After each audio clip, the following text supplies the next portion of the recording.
Next about the PR interval. Okay, PR interval where you will calculate from the onset of the P wave to the onset of the QRS complex. Okay, from the onset of the P wave to the onset of the QRS complex. Onset of P wave to onset of QRS complex. This is where you are going to calculate the PR interval. So, what does PR interval reflect? P wave means atrial depolarization. R means, that is QRS complex means ventricular depolarization is starting.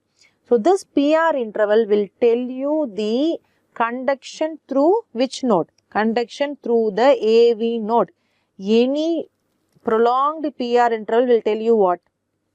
If the PR interval is prolonged, it will tell you that there is a delay in the AV node, delayed conduction through the AV node.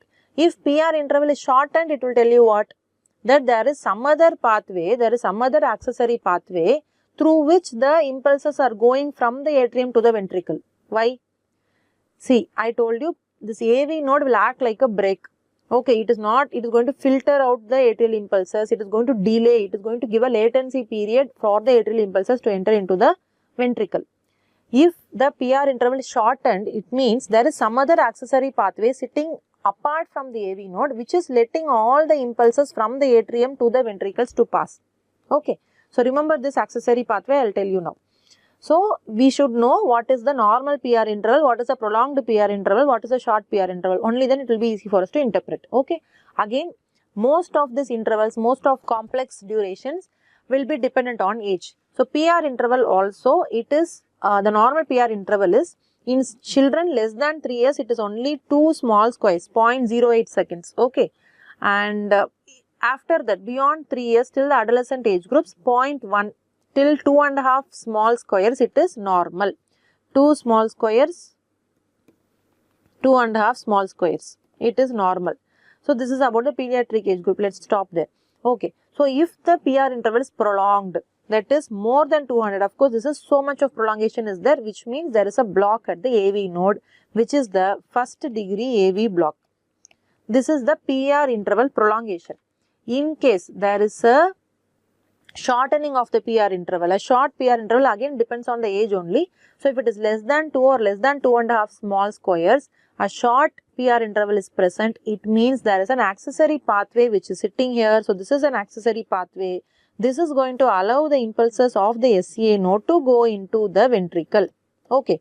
So, what happens here? Because the accessory pathway will leave all the impulses, PR interval will be very short.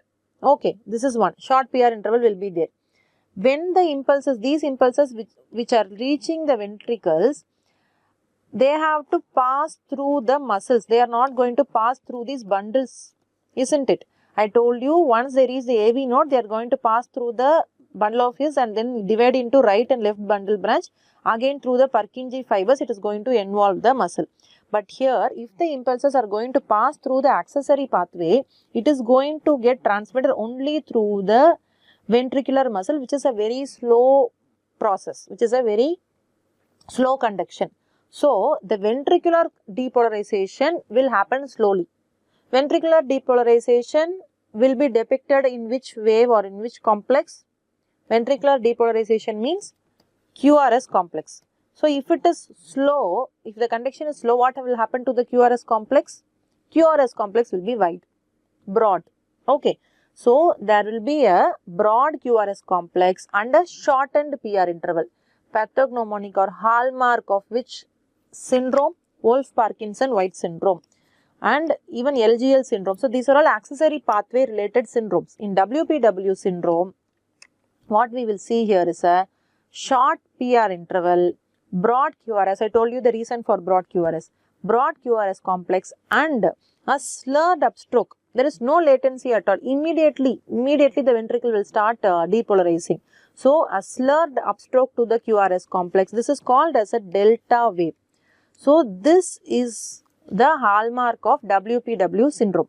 So, our PR interval is going to tell you if there is a block at the AV node or the AV impulses are transmitted normally or there is an accessory pathway. So much of information you can get from the